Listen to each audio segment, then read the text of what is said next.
नमस्कार दोस्तों, आप सभी का स्वागत है हमारे YouTube चैनल VCS अकेडमी पर।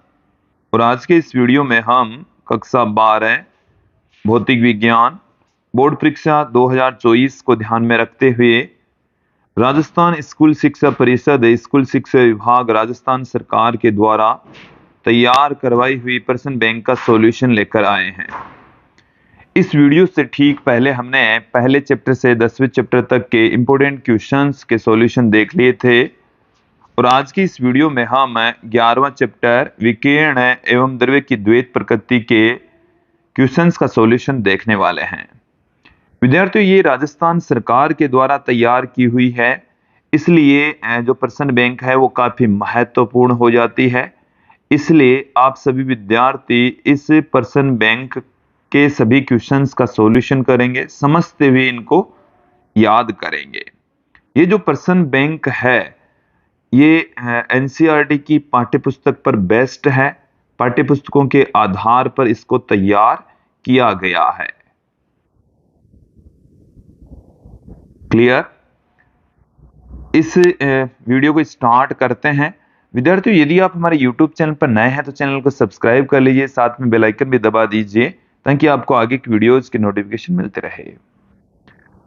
अब मैं इस वीडियो को स्टार्ट करता हूं। पहला क्वेश्चन लेते हैं कि यदि किसी धातु की सतह पर आपतित होने वाले फोटोन की आवृत्ति को दुगुना कर दिया जाए तो उत्सर्जित इलेक्ट्रॉन की अधिकतम गतिज ऊर्जा क्या हो जाएगी?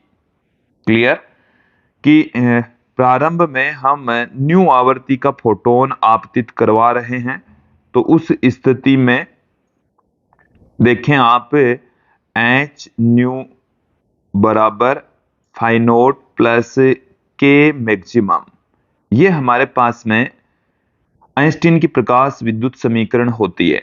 जब हम आवर्ती न्यू लेकर चल रहे हैं तब गतिज ऊर्जा है के मैक्सिमम।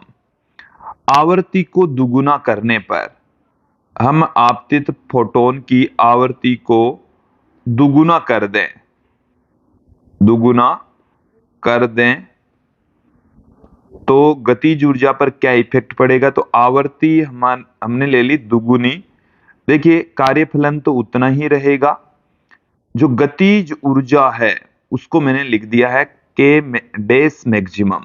ये हमारे पास में इक्वेशन नंबर 1, ये इक्वेशन नंबर 2। यहां से समीकरण 2 में आप देखें 2 इंटू एच न्यू बराबर phi naught plus k dash maximum.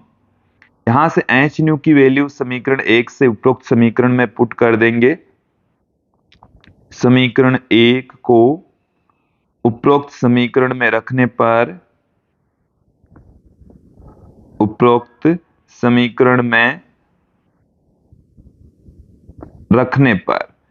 इसके अंदर वैल्यू पुट कर दीजिए तो 2 एच न्यू की वैल्यू है phi naught plus k maximum equal to phi naught plus k dash maximum.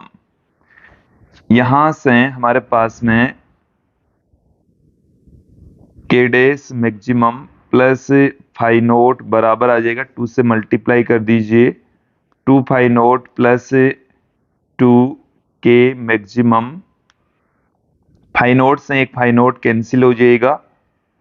अधिकतम जो गतिज ऊर्जा है वो पहले वाली गतिज ऊर्जा की दुगुनी हो जाएगी प्लस में फाई नॉट, तो दुगुनी से भी कुछ ज्यादा हो जाएगी।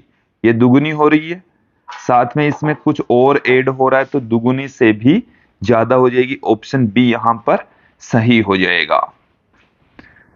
नेक्स्ट क्वेश्चन की ओर बढ़ते हैं। फोटोसेल आधारित है, तो फोटोसेल प्रकाश विद्युत प्रभाव पर आधारित होता है, तो ऑप्शन ए यहां पर सही हो जाएगा। देखिए विद्यार्थियों, हमने एक डायग्राम के जरिए आपको फोटोसेल का चित्र दिखाया है। ये हमारे पास में एक निर्वातित कांच की नलिका है। इसके अंदर 2 रोड लगे होंगे, 2 इलेक्ट्रोड लगे होंगे। एक रोड के रूप में होता है जिसको हम एनोड कह रहे हैं। दूसरा हमारे पास में एक अर्ध बेलनाकार कैथोड होता है, उसी के ऊपर प्रकाश का आपतन करवाया जाता है। दहली आवृत्ति से अधिक आवृत्ति का जब प्रकाश इस पर आपतित होगा तो सारे के सारे इलेक्ट्रॉन इस एनोड की ओर गति करेंगे। तत्पश्चात सर्किट से विद्युत का प्रवाह होगा। यह है फोटोसेल, जो कि प्रकाश विद्युत प्रभाव पर आधारित होता है। क्लियर। नेक्स्ट क्वेश्चन की ओर बढ़ते हैं कि एक इलेक्ट्रॉन एवं एक फोटोन की तरंग लंबाई 1 नैनोमीटर है, इनमें किसके संवेग का मान अधिक होगा? तो देखिए विद्यार्थियों, दोनों का ही संवेग सेम होगा, दोनों के संवेगों के मान तुल्य हैं। ऑप्शन सी यहाँ पर सही हो जाएगा। यहाँ पर आप ध्यान देंगे प्रत्येक का जो संवेग है वो कितना होगा? प्रत्येक का संवेग P बराबर होता है h अपॉन में लैम्बडा। यहां से आप ध्यान दें 6.62 इंटू 10⁻⁻34 और लैम्बडा की वैल्यू हमें 1 नैनोमीटर दे रखी है, तो 1 इंटू 10⁻⁹।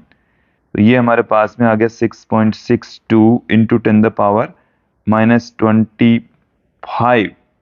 9 कम हो जाएगी, किलोग्राम मीटर प्रति सेकंड। हालांकि हमारे को यही पूछा है कि इनके संवेग में से किसका संवेग अधिक होगा, जबकि दोनों का संवेग सेम होगा। नेक्स्ट क्वेश्चन की ओर बढ़ते हैं। किसी कण का संवेग दुगुना कर दिया जाए तो इसकी तरंग लंबाई कितनी गुणी हो जाएगी? तो हमारे पास में डी ब्रोगली की परिकल्पना से हम क्या जानते हैं? डी ब्रोगली की परिकल्पना से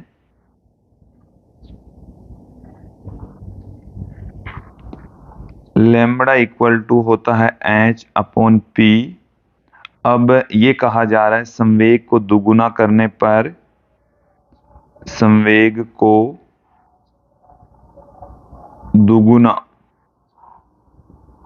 करने पर संवेग की वैल्यू दुगुनी कर देंगे तो लैम्बडा डैश बराबर h अपॉन में पी डैश। यहाँ पी डैश है वो पहले वाले संवेग का दुगुना है। क्लियर। तो हमारे पास में जो h अपॉन में p है वो लैम्बडा है, लैम्बडा बाई 2 हो जाएगा। इसका मतलब हो गया कि 1/2 गुना हो जाएगा, तो 1/2 गुना हो जाएगा, तो तरंग लंबाई 1/2 गुनी हो जाएगी। नेक्स्ट क्वेश्चन की ओर बढ़ते हैं कि उत्सर्जित फोटो इलेक्ट्रॉन की ऊर्जा निर्भर करती है, किस पर डिपेंड करती है? इस क्वेश्चन को भी हम आइंस्टीन की प्रकाश विद्युत समीकरण से समझ लेते हैं। हमारे पास में आपतित फोटोन की ऊर्जा h न्यू, ये होती है phi naught plus k maximum के। यहाँ से ये जो k मैक्सिमम है ये डिपेंड करता है h न्यू पर। देखो फाई नॉट की वैल्यू फिक्स है, किसी धातु के लिए इसका मान नियत होता है। फाई नॉट ये होता है कार्यफलन और ये किसी धातु के लिए नियत होता है। किसी धातु के लिए इसकी वैल्यू होती है नियत, कांस्टेंट होती है। क्लियर। तो इसका मतलब ये हो गया है कि जो गतिज ऊर्जा है वो इस न्यू पर डिपेंड करता है। न्यू को हम c अपॉन लैम्बडा भी पुट कर सकते हैं। तो प्रकाश की तरंग दैर्ध्य पर डिपेंड करता है। किस पर डिपेंड करेगा? प्रकाश की तरंग दैर्ध्य पर। ऑप्शन बी यहां पर सही हो जाएगा। क्लियर। नेक्स्ट क्वेश्चन की ओर बढ़ते हैं। अक्स किरणें बनी होती है, अक्स किरणें किसकी बनी होती है? तो देखिए अक्स किरणें विद्युत चुंबकीय विकिरणें होती है। विद्युत चुंबकीय विकिरणें हमने 8वें चैप्टर में पढ़ी है। तो गामा किरणें, अक्स किरणें, पराबैंगनी, दृश्य तरंगें, अवरक्त, सूक्ष्म, रेडियो, ये सब विद्युत चुंबकीय तरंगें होती है। तो ऑप्शन सी यहां पर सही हो जाएगा। अगले क्वेश्चन की ओर बढ़ते हैं कि वह घटना जिसमें कुछ धातुओं पर प्रकाश पड़ने से उनसे इलेक्ट्रॉन उत्सर्जित होते हैं कही जाती है। प्रकाश विद्युत प्रभाव कहलाता है। तो उस घटना को हम क्या कहते हैं? प्रकाश विद्युत प्रभाव। देखिए मैंने यहाँ पर एक डायग्राम के जरिए समझाया है कि ये हमारे पास में एक धातु का पृष्ठ है, इसके ऊपर देहली आवृत्ति से अधिक आवृत्ति वाला प्रकाश आपतित होता है, तब इस धातु के पृष्ठ से इलेक्ट्रॉन बाहर निकलते हैं। देखिए धातु के पृष्ठ से इलेक्ट्रॉनों को बाहर निकालने में फाई नॉट कार्यफलन के बराबर ऊर्जा खर्च हो जाती है।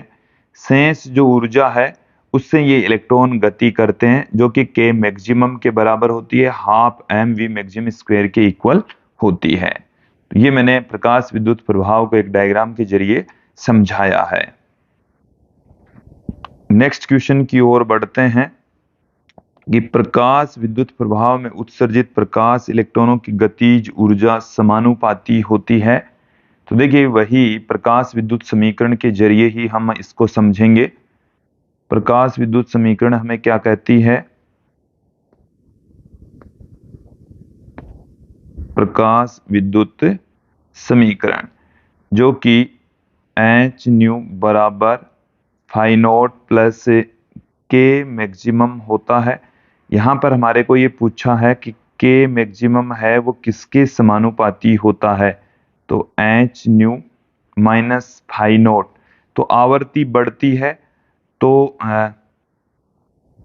गतिज ऊर्जा भी बढ़ती है। और इसके अलावा आप इसको लैम्बडा के टर्म्स में भी लिख सकते हैं। तो लैम्बडा के ये समानुपाती नहीं होता। वेग देखो आवर्ती के वर्ग से भी इसका कोई लेना देना नहीं है, तरंग दैर्ध्य से भी कोई लेना देना नहीं है, आपतित प्रकाश की आवर्ती के समानुपाती होगी। क्लियर? नेक्स्ट क्वेश्चन की ओर बढ़ते हैं। कार्यफलन आवश्यक ऊर्जा है एक इलेक्ट्रॉन को धातु की सतह से बाहर निकालने के लिए। तो ऑप्शन सी यहां पर सही हो जाएगा। नेक्स्ट क्वेश्चन की ओर बढ़ते हैं। द्रव्य तरंग की परिकल्पना की थी, डी ब्रोगली के द्वारा परिकल्पना की गई थी। तो यहां पर ऑप्शन डी सही हो जाएगा। प्रकाश विद्युत प्रभाव होता है। प्रकाश विद्युत प्रभाव प्रकाश की कण प्रकृति के कारण से होता है। तो ऑप्शन बी यहां पर सही हो जाएगा। देखिए कुछ फिल इन द ब्लैंक्स वाले क्वेश्चंस यहां पर हम देख लेते हैं। सबसे पहले हमारे को ये पूछा गया है, देखिए फोटोन का संवेग होता है, फोटोन का जो संवेग है वो कितना होता है? तो फोटोन के संवेग को हम देखिए अलग अलग फॉर्मूले हमारे पास में हैं। फोटोन का संवेग, फोटोन का संवेग 12वें क्वेश्चन का जो आंसर है वो मैं आपके सामने रख रहा हूं। P बराबर m इंटू सी से भी आप पुट कर सकते हैं, E बट्टे में C से आप पुट कर सकते हैं, H न्यू अपॉन में C से पुट कर सकते हैं, H अपॉन लैम्बडा से आप पुट कर सकते हैं। तो इसका सबसे बेटर जो फॉर्मूला है वो H न्यू अपॉन C के बराबर होगा। क्लियर? नेक्स्ट क्वेश्चन है, प्लांक नियतांक की विमा है। प्लांक नियतांक की विमा क्या है? तो देखिए हम क्या जानते हैं, E equal to h nu. तो यहां से H बराबर E बट्टे में न्यू। तो H की विमा वही होगी, H की विमा वही होगी जो E बट्टे में न्यू की विमा होगी, न्यू की विमा। E यहां पर ऊर्जा है, ऊर्जा की विमा m1 L2 T माइनस 2 और न्यू यहां पर आवर्ती है और आवर्ती की विमा 1 बट्टे में प्रति सेकंड चक्रों की संख्या होती है। तो 1 बट्टे में सेकंड T माइनस 1 इसकी विमा होती है। तो फाइनली इसकी जो विमा है वो m1 L2 T माइनस 1 इसकी विमा होगी। तो m1 L2 T माइनस 1 इसकी विमा होने वाली है। प्लांक नियतांक का एसआई मात्रक क्या होगा? तो यहीं से आप देख लीजिए इसका एसआई मात्रक भी, तो एच का मात्रक वही होगा जो ई बट्टे में न्यू का मात्रक होगा, ई बट्टे में न्यू का मात्रक। क्लियर? तो आप यहां पर ध्यान दें, ई का मात्रक हो जाएगा जूल और न्यू का मात्रक होता है बट्टे में 1/सेकंड, तो यहाँ जूल इंटू सेकेंड इसका मात्रक हो जाएगा। तो joule into second, joule into second होता है। क्लियर?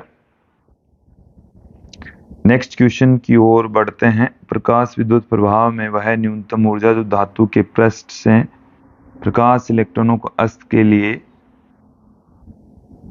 आवश्यक होती है उसे हम कहते हैं धातु से प्रकाश इलेक्ट्रॉन को बाहर निकालने के लिए, वैसे ये थोड़ा वर्ड सही नहीं लिखा हुआ है, उसे हम दहली ऊर्जा कहते हैं, दहली ऊर्जा। तो 15वें क्वेश्चन का जो आंसर है वो आएगा दहली ऊर्जा, दहली ऊर्जा। इसे हम कार्यफलन भी कह सकते हैं, इसको कार्यफलन भी कहा जा सकता है। क्लियर? यदि दो कणों का समान है तो उनकी डी ब्रोगली तरंग दैर्ध्य भी समान होगी। दो कणों का संवेग समान है तो देखिए डी ब्रोगली तरंग दैर्ध्य का फॉर्मूला हमारे पास में होता है लैम्बडा बराबर एच बट्टे में पी। पी समान होगा तो लैम्बडा भी वहां पर समान होगा। 1 इलेक्ट्रॉन वोल्ट का मान होता है, तो 1 इलेक्ट्रॉन वोल्ट 1.6 गुणा 10 की घात -19 जूल के बराबर होता है। तो 1 इलेक्ट्रॉन वोल्ट तो 1.6 इंटू 10⁻19 कूलाम इंटू वोल्ट, इसको हम जूल कह सकते हैं। तो 1.6 गुणा 10 की घात -19 जूल। क्लियर? नेक्स्ट क्वेश्चन की ओर बढ़ते हैं। धातु तल से उत्सर्जित फोटो इलेक्ट्रॉनों की संख्या किस राशि के अनुक्रमानुपाती होती है? तो यहां पर आप ध्यान दें, मैं आपके सामने फॉर्मूला रख देता हूं कि प्रति सेकंड उत्सर्जित फोटोनों की संख्या, यहां पर उत्सर्जित इलेक्ट्रॉनों की संख्या पूछी है। इलेक्ट्रॉनों की संख्या किसके ऊपर डिपेंड करेगी? तो प्रकाश की तीव्रता पर डिपेंड करेगी। किसके समानुपाती होती है? तो प्रकाश की तीव्रता के, प्रकाश की तीव्रता के। विद्यार्थियों, हम ये जानते हैं कि जितने ज्यादा इलेक्ट्रॉन उत्सर्जित होंगे प्रकाश विद्युत प्रभाव की घटना में जो धारा प्रवाहित होती है वो भी उतनी ही ज्यादा होगी। क्लियर? तो यहां पर आप ध्यान दें, एक तरफ हम ले लें प्रकाश की तीव्रता, प्रकाश की तीव्रता, तो दूसरी तरफ हम लेकर चल रहे हैं प्रकाश विद्युत धारा, प्रकाश विद्युत धारा। क्लियर?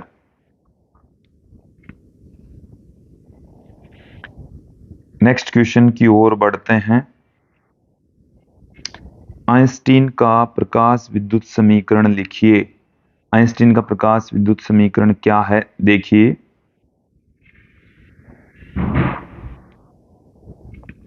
कि हमारे पास में एक ई ऊर्जा का फोटोन आपतित होता है, तो वो फाई नॉट कार्यफलन के रूप में शेष जो उसका हिस्सा है वो गतिज ऊर्जा में खर्च हो जाता है। इसे हम एच न्यू बराबर H new not plus k maximum के रूप में भी लिख सकते हैं। तो के मैक्सिमम जिसे हम 1/2 m v मैक्सिमम स्क्वायर से पुट करें तो ये हमारे पास में H nu minus new not के रूप में भी आ जाएगा। तो इसको हम आइंस्टीन की प्रकाश विद्युत समीकरण कहते हैं। तो देखिए विद्यार्थियों, यहाँ से हम एक डायग्राम के जरिए मैं आपको समझा देता हूं। तो देखिए ये हमने एक डायग्राम के जरिए समझाया है। धातु का पृष्ठ है, इसके ऊपर न्यू आवर्ती का फोटोन आपतित होता है। क्लियर। तो यहाँ से कार्यफलन के रूप में फाई नॉट ऊर्जा खर्च हो जाती है। शेष जो ऊर्जा है के मैक्सिमम के रूप में इलेक्ट्रॉन को मिल जाती है। नेक्स्ट क्वेश्चन की ओर बढ़ते हैं कि प्रकाश विद्युत धारा किन दो कारकों पर निर्भर करती है। तो प्रकाश विद्युत धारा आपतित फोटोनों की आवर्ती पर आपतित प्रकाश की आवर्ती के समानुपाती होती है। तो देखिए पहला रीजन हमारे पास में है प्रकाश की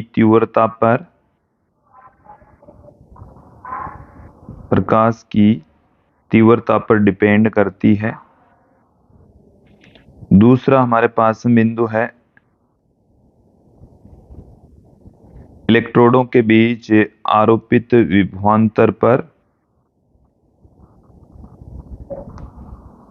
इलेक्ट्रोडों के बीच आरोपित विभवांतर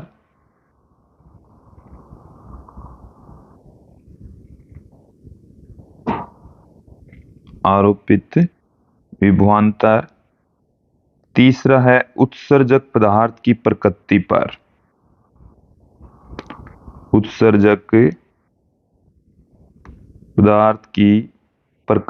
पर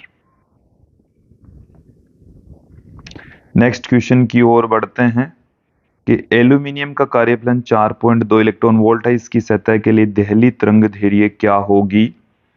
हमें यहाँ पर फाई नॉट की जो वैल्यू है वो 4.2 इलेक्ट्रॉन वोल्ट दे रखी है। फाई नॉट बराबर हम जानते हैं एच न्यू, यहाँ से हम एच न्यू नॉट, यहाँ से h c upon lambda naught. तो लेमड़ा नॉट बराबर अपने पास में आ गया एच सी अपॉन में फाई नॉट। तो ये जो ऊर्जा है इसको मैं जूल में कन्वर्ट कर लेता हूं। ये अब हमारे पास में जूल में आ गई है। एच की जो वैल्यू है वो है 6.62 इंटू 10⁻34। सी का मान है 3 गुणा 10 की घात 8। फाई नॉट की जो वैल्यू है वो है 4.2 गुणा 1.6 गुणा 10 की घात -19। यहां से कैलकुलेट करेंगे तो आपके पास में देहली तरंग दैर्ध्य प्राप्त हो जाएगी। प्रकाश विद्युत प्रभाव में आपतित प्रकाश की तरंग दैर्ध्य को कम करने पर उत्सर्जित इलेक्ट्रॉन के वेग पर क्या इफेक्ट पड़ेगा।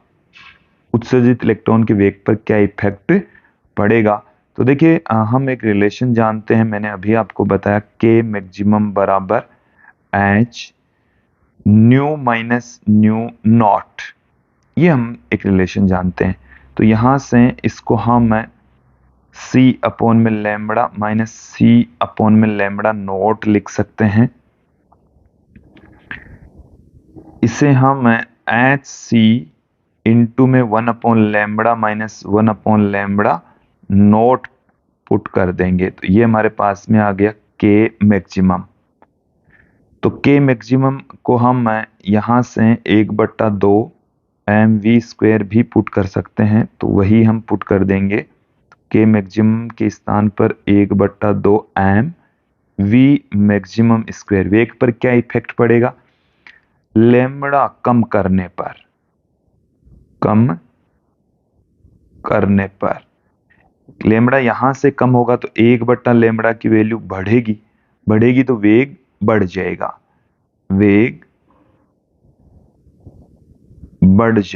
लैम्बडा कम करने पर वेग इंक्रीज हो जाएगा। नेक्स्ट क्वेश्चन की ओर बढ़ते हैं। एक प्रोटॉन और एक अल्फा कण की गतिज ऊर्जा समान है, इनमें से किस कण की डी ब्रोगली तरंग दैर्ध्य कम होगी। कम वाली पूछी है। तो देखिए यहाँ पर प्रोटॉन की गतिज ऊर्जा और अल्फा कण की गतिज ऊर्जा सेम हमें यहाँ पर बता रखी है। तो डी ब्रोगली तरंगदैर्घ्य लैम्बडा इक्वल टू होता है एच अपॉन में पी, और इसको एच अपॉन में अंडरूड में 2m के से भी हम पुट कर सकते हैं, क्योंकि k बराबर होता है हाफ एम वी स्क्वेयर या पी स्क्वेयर बाई 2m। तो पी स्क्वेयर बराबर 2m के, p बराबर अंडरूड में 2m के। क्लियर? तो गतिज ऊर्जा समान है, तो जो लैम्बडा है वो 1 में अंडरूड m के समानुपाती हो जाएगा।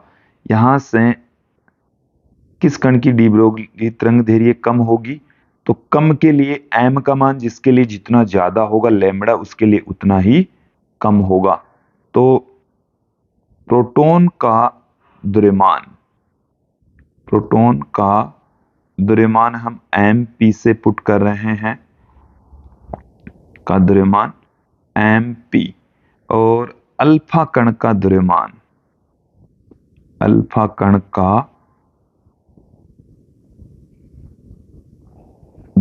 है वो है m अल्फा, जो कि प्रोटॉन के द्रव्यमान का लगभग 4 गुना होता है विद्यार्थियों।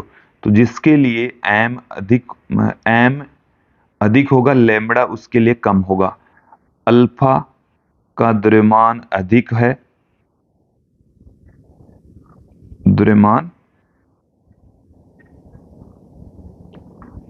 है, इसलिए अल्फा कण के लिए लैम्बडा कम होगा। अल्फा कण के लिए लैम्बडा कम होगा, क्लियर? नेक्स्ट क्वेश्चन की ओर बढ़ते हैं। 10 ग्राम की गोली का वेग 10 मीटर प्रति सेकंड है, इससे संबद्ध तरंगदैर्घ्य को प्राप्त कीजिए। इस तरंगदैर्घ्य का प्रेक्षण संभव नहीं है। देखिए यहाँ पर हमें m की जो वैल्यू है वो 10 ग्राम दे रखी है, तो इसको हम 10 की घात -2 kg भी पुट कर सकते हैं। v की वैल्यू है वो 10 मीटर प्रति सेकंड हमें दे रखी है। लैम्बडा बराबर होता है h अपॉन में p को हम m इंटू वी पुट कर सकते हैं। वैल्यू पुट कर दीजिए 6.62 इंटू 10⁻34। m का जो मान है वो 10 की घात -2, v का मान हमारे पास में है 10, तो लैम्बडा का जो मान है वो हमारे पास में आ जाएगा 6.62 इंटू 10⁻33 मीटर। लैम्बडा का मान अति अल्प होता है, लैम्बडा का मान यहाँ पर बहुत छोटा है, 10 की घात -33 मीटर की कोटि का, तो ये बहुत छोटा, अति अल्प होता है, बहुत ही छोटा होता है, इसलिए इसका प्रेक्षण संभव नहीं है। इसलिए इसका प्रेक्षण संभव नहीं है,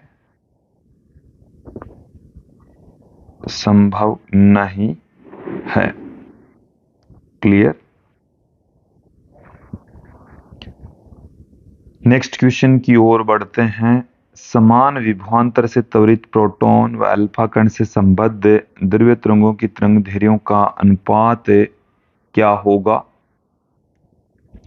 तो देखिए एक अल्फा कण है और एक हमारे पास में प्रोटॉन है, तो ये समान विभवांतर से त्वरित हो रहे हैं, तो इनकी डी ब्रोगली तरंगदैर्घ्यों का जो रेशियो है वो क्या होगा? तो देखिए डी ब्रोगली तरंगदैर्घ्य का फॉर्मूला हमारे पास में होता है lambda equal to h upon में पी के स्थान पर हम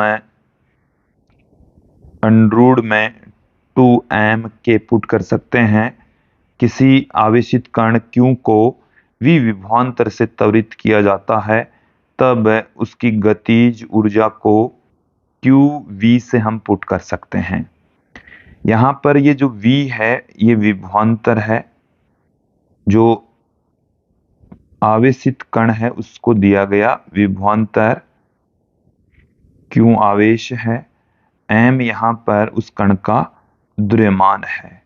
तो हमारे को इस क्वेश्चन में कहा गया है विभवांतर यदि समान रहता है तो तरंग दैर्घ्य है वो m इंटू क्यू के अंडूड के व्युत्क्रमानुपाती होती है। तो हमारे को इनका अनुपात पूछा है तो lambda p upon lambda alpha, तो यहां से बराबर में आ जाएगा mass of alpha, charge of alpha बट्टे में mass of proton, charge of proton का अंडरूट।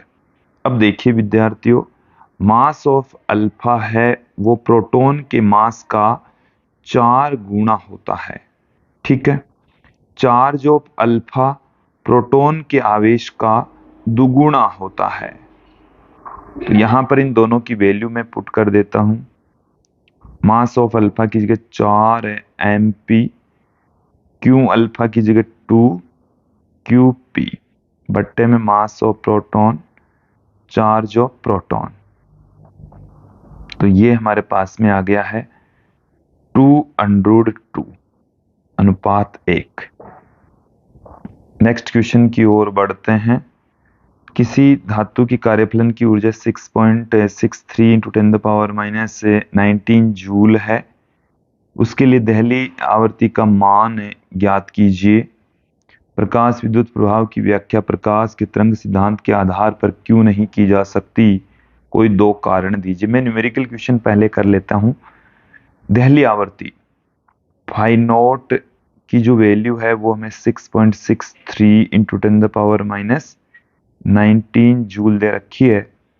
फाई नॉट बराबर हम जानते हैं H new not, new not बराबर आ जाएगा अपने पास में फाई नॉट अपॉन एच।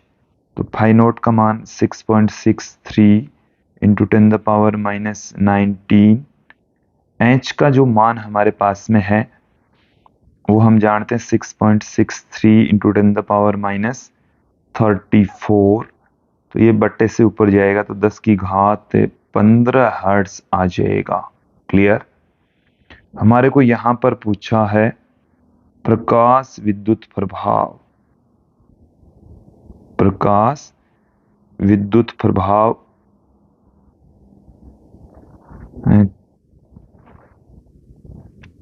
की व्याख्या करने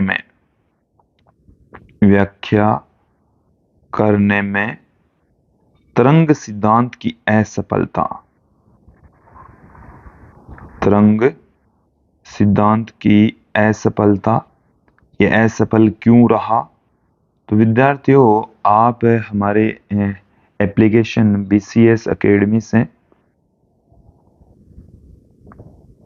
इस चैप्टर के तथा सभी चैप्टर के नोट्स, आप हैंड रिटन नोट्स प्राप्त कर सकते हैं। तो वहां से जाकर आप सीधा ये टॉपिक हमारे नोट्स में आपको मिल जाएगा, वहां से आप इसका सॉल्यूशन देख सकते हैं।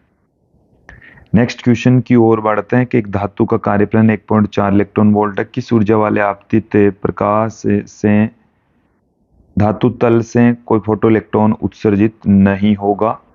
तो देखो इससे कम ऊर्जा का, किस ऊर्जा वाले आपतित प्रकाश से 1.4 इलेक्ट्रॉन वोल्ट से कम ऊर्जा वाले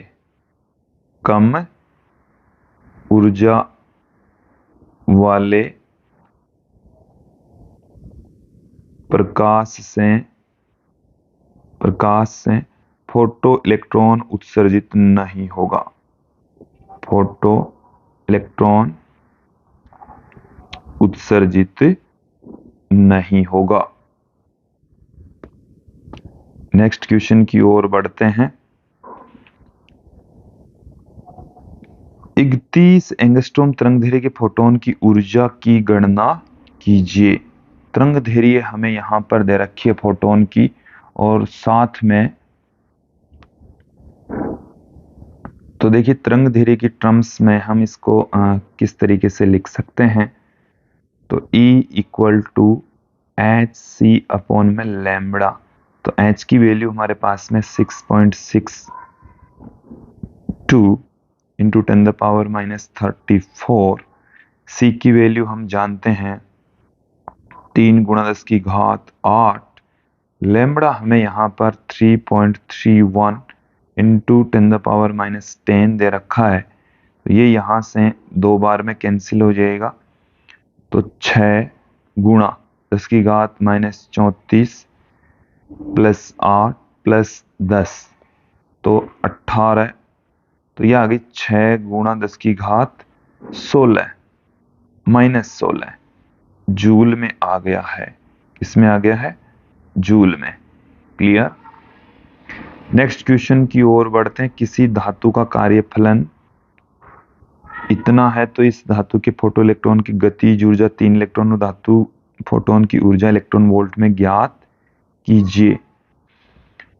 इलेक्ट्रॉन वोल्ट में हमें ज्ञात करनी है, तो पहले हम कार्यफलन फाई नॉट जो कि 3.2 गुणा 10⁻⁻19 जूल हमें यहाँ पर दे रखी है, तो इसको हम इलेक्ट्रॉन वोल्ट में कन्वर्ट कर लेते हैं।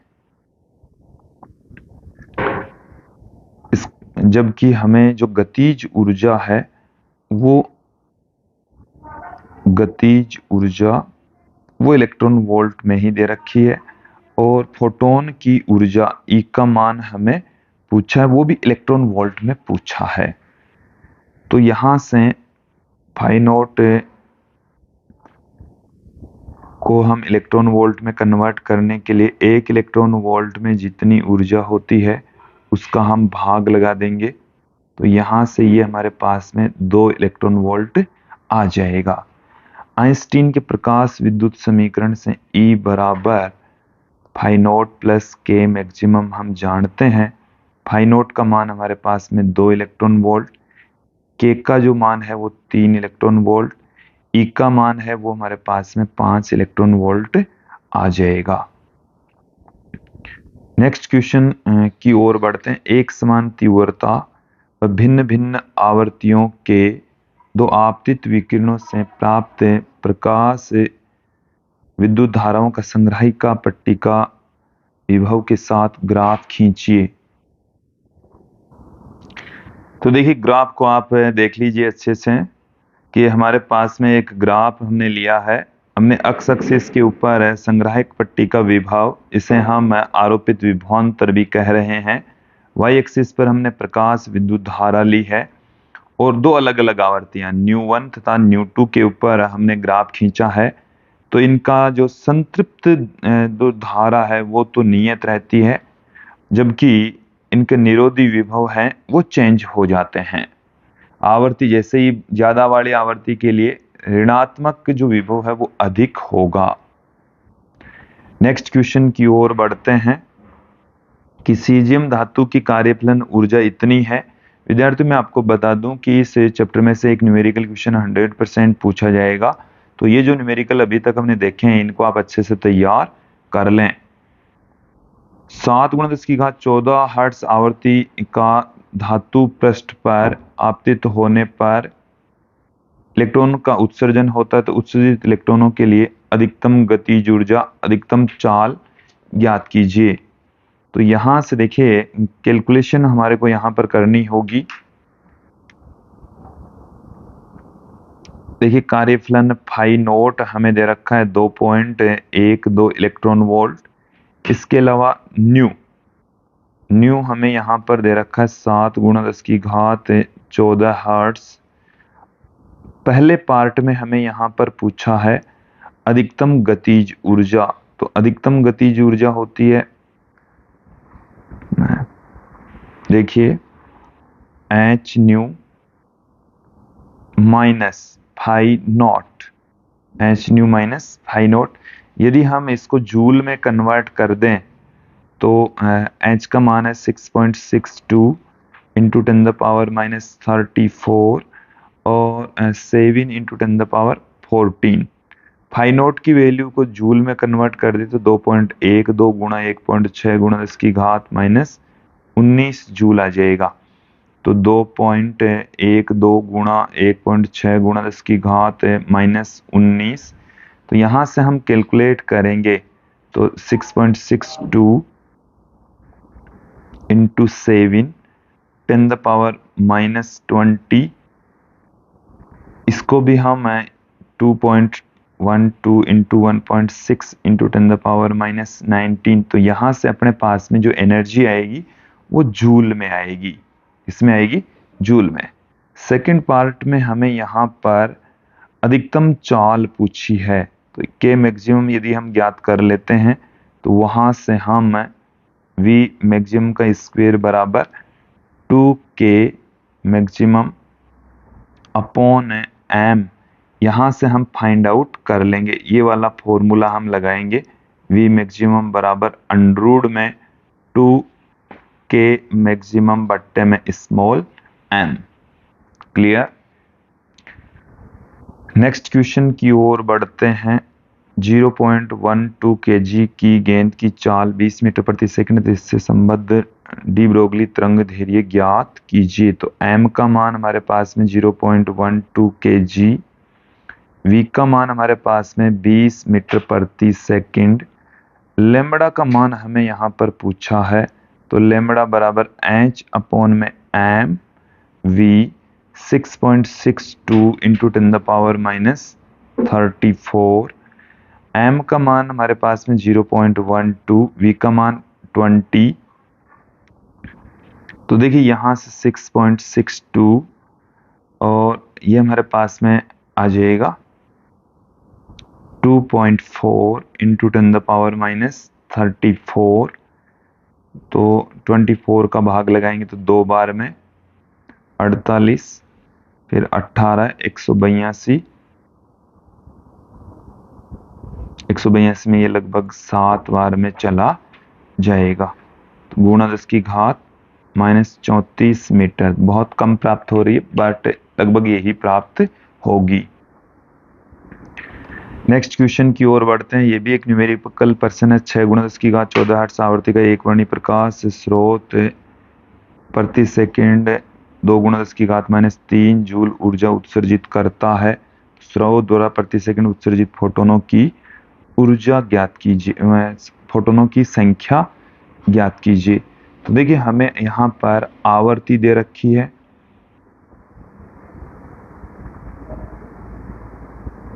जूल ऊर्जा उत्सर्जित करता है। तो देखिए विद्यार्थियों यहाँ पर कि एक फोटोन की जो ऊर्जा है वो h न्यू, और हम फोटोनों की संख्या ले लेते हैं n, तो n इंटू एच न्यू बराबर E। हमारे को यहाँ पर n का मान पूछा है, E बट्टे में h न्यू, तो E यहाँ पर टोटल ऊर्जा प्रति सेकंड उत्सर्जित ऊर्जा 2 × 10 की घात -3। h की जो वैल्यू है वो हम जानते हैं 6.62 इंटू 10⁻⁻34, न्यू हमें 6 इंटू 10⁻14 दे रखा है। देन यहाँ से 2 बट्टे में 6.62 गुणा 6, 10 की घात -20 बट्टे से ऊपर जाएगी तो प्लस में 20, तो 10 की घात प्लस में 17, ये कैलकुलेट करेंगे तो हमारे पास में n का मान प्राप्त हो जाएगा। अगले प्रश्न की ओर बढ़ते हैं। किसी धातु की दहली आवृत्ति हमें यहाँ पर दे रखी है, तो उसके कार्यफलन का मान इलेक्ट्रॉन वोल्ट में ज्ञात कीजिए। तो फाई नोट बराबर h न्यू नोट, तो h की वैल्यू पुट कर दीजिए, फाई नोट की भी वैल्यू पुट कर दीजिए। तो 6.62 इंटू 10⁻⁻34, 5.16 गुणा 10 की घात 14, ये जूल में आया। अब इसे आप इलेक्ट्रॉन वोल्ट में कन्वर्ट करेंगे तो इसमें 1 इलेक्ट्रॉन वोल्ट के बराबर ऊर्जा का इसमें हम भाग लगा देंगे, तो ये इलेक्ट्रॉन वोल्ट में कन्वर्ट हो गया है। 6.62 इंटू 5.16 अपॉन 1.6 इंटू 10 पावर हमारे पास में -1 रह जाएगी। क्लियर। तो यहां से कैलकुलेट करेंगे तो हमारे पास में इलेक्ट्रॉन वोल्ट में ऊर्जा प्राप्त हो जाएगी। नेक्स्ट जो क्वेश्चन है कि प्रकाश विद्युत प्रभाव किसे कहते हैं, प्रकाश विद्युत धारा किन कारकों पर डिपेंड करती है। तो देखिए प्रकाश विद्युत धारा किन कारकों पर निर्भर करती है, ये क्वेश्चन हमने पहले भी देख लिया था। और प्रकाश विद्युत प्रभाव हम जानते हैं दहलीय आवृत्ति से अधिक आवृत्ति का प्रकाश जब किसी धातु के पृष्ठ पर आपतित होता है तो धातु के पृष्ठ से इलेक्ट्रॉन के बाहर निकलने की जो घटना है उसको हम प्रकाश विद्युत प्रभाव कहते हैं। तो देखिए यहाँ पर हमने प्रकाश विद्युत धारा किन कारकों पर डिपेंड करती है पुट कर दिया, प्रकाश विद्युत प्रभाव की डेफिनेशन भी पुट कर दी है। देखिए प्रकाश विद्युत प्रभाव तथा आपतित प्रकाश की तीव्रता के मध्य आरेख खींचे। वैसे ये जो आरेख है एक्चुअल में यहाँ पर इस जगह पर प्रकाश विद्युत धारा आना चाहिए था। तो जो अपना ग्राफ है प्रकाश विद्युत धारा और आपतित प्रकाश की तीव्रता के मध्य आरेख खींचिए। तो देखिए जो आरेख है वो हमने पहले भी खींचा है, एकदम सिंपल सा तरीका अपने पास में है। ये अपने पास में आरेख होगा, क्लियर। इसमें हम इस तरफ लेकर चल रहे हैं, एक तरफ हम लेकर चलेंगे प्रकाश विद्युत धारा, प्रकाश विद्युत धारा, दूसरी तरफ हम लेकर चल रहे हैं आपतित प्रकाश की तीव्रता, प्रकाश की तीव्रता। तो प्रकाश की जो तीव्रता है वो प्रकाश विद्युत धारा के समानुपाती होती है, क्लियर। देखिए कुछ और है जो आपको बड़े क्वेश्चन इस चैप्टर में से पूछे जा सकते हैं। तो एक समान आवर्ती व भिन्न भिन्न तीव्रताओं के दो आपतित विकिरणों से प्राप्त प्रकाश विद्युत धाराओं का पट्टिका विभव के साथ में ग्राफ खींचिए। तो इसका जो ग्राफ है वो एकदम सिंपल सा सीधा सा ग्राफ अपने पास में आने वाला है इस तरीके का कि एक समान आवर्ती और भिन्न भिन्न तीव्रताओं के लिए। तो देखें किस टाइप का ग्राफ आएगा, ऐसा ग्राफ हमें यहां पर प्राप्त होगा। एक तरफ हम ले रहे हैं प्रकाश विद्युत धारा और दूसरी तरफ हम लेकर चल रहे हैं विभव। ये हमारे पास में है अलग अलग तीव्रताएं, जैसे जैसे तीव्रताएं बढ़ती है प्रकाश विद्युत धारा का मान भी बढ़ता जाता है, ओके। और यहाँ पर ये हमारे पास में है निरोधी विभव, न्यू यहाँ पर इनकी आवर्ती है। तो ये ग्राफ क्वेश्चन 37 का होगा। फिर देखिए प्रकाश विद्युत प्रभाव की घटना में निम्न को परिभाषित कीजिए। निरोधी विभव, तो कि इलेक्ट्रोडों के मध्य आरोपित वह ऋणात्मक विभव जिस पर प्रकाश विद्युत धारा शून्य हो जाए निरोधी विभव कहलाता है। फिर है दहलीय आवर्ती, आपतित प्रकाश की वह न्यूनतम आवर्ती जिससे धातु के पृष्ठ से इलेक्ट्रॉनों का उत्सर्जन प्रारंभ हो जाए दहलीय आवर्ती कहलाती है। कार्यफलन, आपतित प्रकाश की वह न्यूनतम ऊर्जा जो किसी धातु के पृष्ठ से इलेक्ट्रॉन को बाहर निकालने के लिए आवश्यक होती है, कार्यफलन कहलाती है। इसमें से जो सबसे इंपॉर्टेंट है प्रकाश विद्युत समीकरण, ये प्रकाश विद्युत समीकरण है, काफी महत्वपूर्ण है। इसके अलावा डी ब्रोगली की परिकल्पना भी आपको यहाँ पर ध्यान में रखनी है, क्लियर। तो ये था विद्यार्थियों आज का वीडियो जिसमें हमने विकिरण एवं द्रव्य की द्वैत प्रकृति से संबंधित कुछ महत्वपूर्ण क्वेश्चन आंसर देखें, समझें। मुझे उम्मीद है आप लोगों को ये जो क्वेश्चन आंसर वो अच्छे से समझ में आए होंगे। नेक्स्ट वीडियो में हम परमाणु से संबंधित इंपॉर्टेंट क्वेश्चन और उनके सॉल्यूशन लेकर आएंगे। आज के लिए इतना ही, धन्यवाद दोस्तों।